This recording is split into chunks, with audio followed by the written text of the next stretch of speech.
श्री गुरु तेग बहादुर साहिब के 350वें शहीदी दिवस को समर्पित पंजाब सरकार की श्रद्धा और सत्कार से भरपूर पहल। पंजाब के 23 जिलों में गुरु साहिब के जीवन और बलिदान को दर्शाते light and sound show Srinagar, Gurdaspur, Faridkot और तख्त श्री दमदमा साहिब, तलवंडी साबो से अनंतपुर साहिब तक 4 महान नगर कीर्तन तथा 23, 24 और 25 नवम्बर को अनंतपुर साहिब में होने वाले भव्य समागमों में मुख्यमंत्री सरदार भगवंत सिंह जी मान की ओर से सभी को नतमस्तक होने का हार्दिक अनुरोध। आइए अपनी अटूट श्रद्धा और सत्कार के साथ इन समागमों का हिस्सा बनी। जो मैं खबर आपको बताने जा रही हूं दोस्तों, बड़े ध्यान से और गौर से सुनिएगा। सबसे बड़ी खबर और सबसे बड़ी जानकारी आपको देने जा रही हूं। ये एसआईआर का जो मामला पूरे देश में चुनाव आयोग के जरिए लागू किया गया है, ये जी का जंजाल नहीं बल्कि मौत का जंजाल बन गया है। अपने चैनल के माध्यम से आपको चीख चीख कर कहना चाहूंगी और बताना चाहूंगी कि जब से पूरे देश में एसआईआर लागू करने की बात की गई है, तब से कई बीएलओ के आत्महत्या करने की खबर निकलकर सामने आ रही है। दोस्तों, ये आत्महत्या क्यों और किस वजह से किया जा रहा है, इस बात को लेकर मेरे पास किसी भी तरीके की कोई सटीक जानकारी नहीं है, लेकिन कहां कहां पर आत्महत्या किया गया है और इस मामले में, एसआईआर के मामले में फौरन सुप्रीम कोर्ट में सुनवाई के लिए जज साहब अग्री कर गए हैं। इस वक्त की सबसे बड़ी खबर, सबसे बड़ी जानकारी आपको दे रही हूं दोस्तों। ये चुनाव आयोग के ही कर्मचारी होते हैं जहां पर आत्महत्या करने को लेकर लगातार खबर निकलकर सामने आ रही है, जो पूरे देश के लिए इस वक्त सबसे बड़ी खबर होनी चाहिए थी, लेकिन इस देश के लिए सबसे बड़ी खबर नहीं है दोस्तों। अफसोस की बात, बड़ी अफसोस की बात मैं आपको बता रही हूं कि बड़े अफसोस के साथ कहना पड़ रहा है कि इस देश में लोगों की जान की कीमत जो है शून्य है। शून्य लोग मर जा रहे हैं, आत्महत्या कर ले रहे हैं, लेकिन किसी को कोई फर्क नहीं पड़ रहा है। आखिर इंसानियत गई कहां?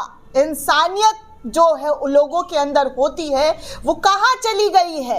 आखिर क्या वजह रही है कि बीएलओ जगह जगह पर आत्महत्या कर रहे हैं? मैं देखिए आपको एक पत्रकार की जो ट्वीट है वो आपके सामने रखना चाह रही हूं।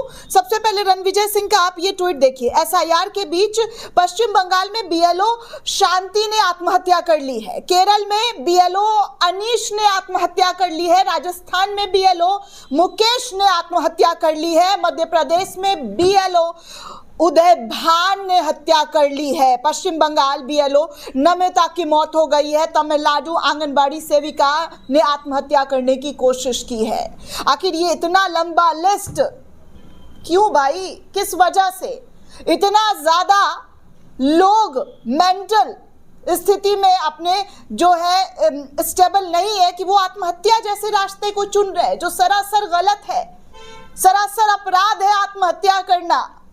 लेकिन आप सोचिए कि इनकी मेंटल स्थिति क्या होगी, इनका मेंटल हेल्थ क्या होगा, जो इन्होंने इस तरीके का कदम उठाया है, आत्महत्या कर लिया है और इसको लेकर किसी भी तरीके की कोई भी सटीक जानकारी नहीं है। अब चुनाव आयोग से मैं सवाल पूछना चाहूंगी कि भाई इतनी बड़ी तादाद में आपके कर्मचारियों की आत्महत्या की खबर क्यों आ रही है? क्या है माजरा?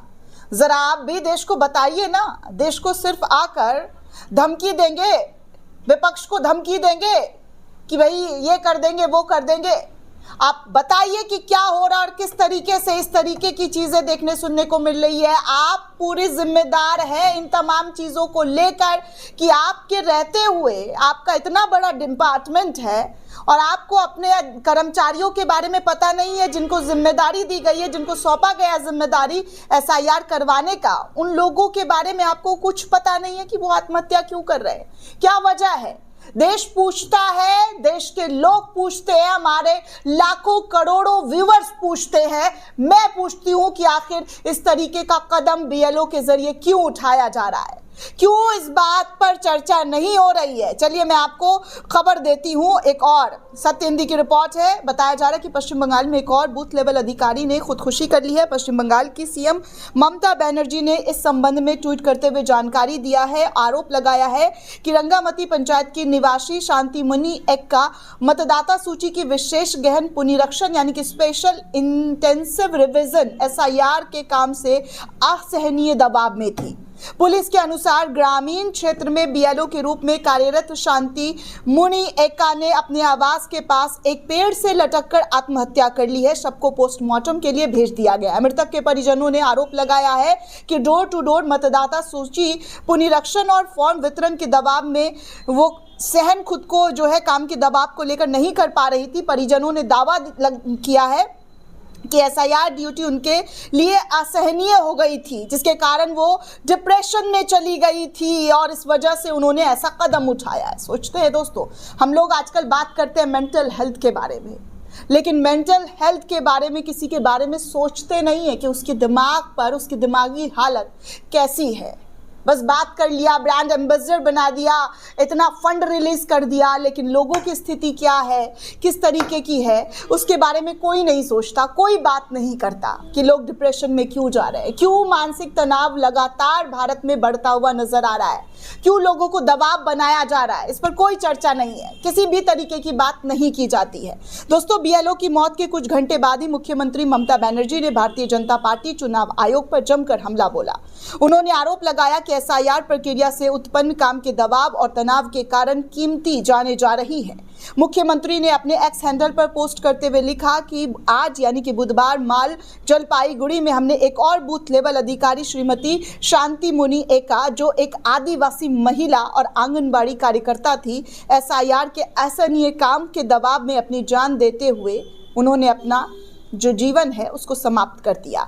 उन्होंने आगे ये भी दावा किया है, जब से एसआईआर शुरू हुआ है तब से पहले ही 28 लोगों की जानें जा चुकी हैं। कुछ डर और अनिश्चितता के कारण तो कुछ तनाव और काम के अत्यधिक बोझ के कारण लोग अपनी जान ले रहे हैं। ममता बनर्जी ने इलेक्शन कमीशन पर बरसते हुए कहा है कि अनाप शनाप काम का बोझ थोपा लोगों पर जा रहा है, जिसकी वजह से बहुमूल्य जाने जा रही हैं। उन्होंने मांग की है कि चुनाव आयोग की इस अनियोजित अभियान को तुरंत रोकना चाहिए, इससे पहले कि और लोगों की जान जाए। मुख्यमंत्री ने यह भी कहा है, आरोप लगाया है कि जो प्रक्रिया पहले 3 साल में पूरी होती थी, अब राजनीतिक आकाओं को खुश करने के लिए चुनाव की पूर्व संध्या पर 2 महीने में जबरन काम करवाया जा रहा है, जिससे बीएलओज पर अमानवीय दबाव पड़ रहा है। अब आप सोचिए दोस्तों कि कितने बड़े आरोप जो है ममता बनर्जी के जरिए लगाए गए, उस पर भी विचार करना बेहद जरूरी है। अब आपको बताती हूँ, सुप्रीम कोर्ट ने केरल सरकार और इंडियन मुस्लिम लीग द्वारा उन याचिकाओं पर 21 नवंबर को सुनवाई करने के लिए सहमति जताई है, जिनमें राज्य में मतदाता सूची के विशेष गहन पुनरीक्षण यानी कि स्पेशल इंटेंसिव रिवीजन की प्रक्रिया को स्थगित करने की मांग की गई थी। इससे पहले डीएमके ने तमिलनाडु में, टीएमसी ने पश्चिम बंगाल और एडीआर ने पूरे देश में एसआईआर के खिलाफ याचिका दाखिल की थी। सुप्रीम कोर्ट के चीफ जस्टिस बीआर गवई के सामने बुधवार 19 नवंबर को केरल की याचिकाओं के बारे में जानकारी दी गई और गवई ने सुनवाई की मांग को फौरन एक्सेप्ट कर लिया। इस पर चीफ जस्टिस ने अलग अलग याचिकाओं को फौरन लिस्टेड करने पर सहमति जताई है और 21 नवंबर की तारीख दी है, यानी कि अपने रिटायरमेंट से कुछ दिन पहले वो जाते जाते इस पूरे मामले पर सुनवाई करने वाले हैं।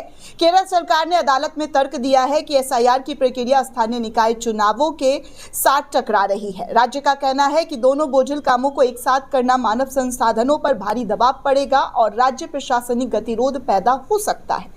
एसआईआर प्रक्रिया 4 नवंबर से 4 दिसंबर तक तय है। स्थानीय निकाय चुनाव 9 और 11 दिसंबर को होने वाला है। इसको लेकर मांग जो है की गई है, जिसमें सुप्रीम कोर्ट के मुख्य न्यायाधीश ने हस्तक्षेप करते हुए इस बात पर जो है जानकारी देते हुए कहा है कि वो फौरन इस मामले में सुनवाई करते हुए नजर आएंगे। मतलब आप साफ तौर पर देख सकते हैं कि सुप्रीम कोर्ट ने इसमें हस्तक्षेप कर लिया है। अब आगे देखिए क्या होता है और किस तरीके से कार्रवाई होती है, ये देखना बेहद दिलचस्प है। लेकिन लोगों की जान जो जा रही है वो नहीं जानी चाहिए थी। इस बात पर लोगों को विचार करना चाहिए कि आखिर इस तरीके की स्थिति कैसे पैदा हो रही है जहां पर लोग खुदकुशी करने पर मजबूर हो रहे हैं। दोस्तों, इस पूरे रिपोर्ट को लेकर आप क्या सोचते हैं, आपकी क्या प्रतिक्रिया, हमें कमेंट करके जरूर बताइएगा। साथ ही साथ चैनल को ज्यादा से ज्यादा लाइक, शेयर और सब्सक्राइब करना बिल्कुल भी ना भूलें। शुक्रिया दोस्तों।